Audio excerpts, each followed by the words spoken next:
هي المنظومه عايزاك تفضل تبص وراك، لان اللي بيبص قدامه وبيفكر في المستقبل حتى لو عنده اخطاء هينجح، هيجي وقته هينجح.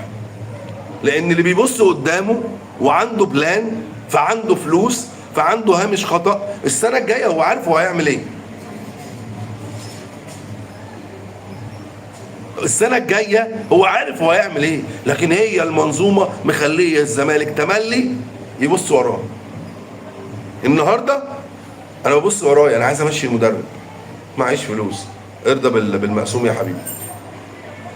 الوقت ضيق، حاضر. هو شيكو، حاضر.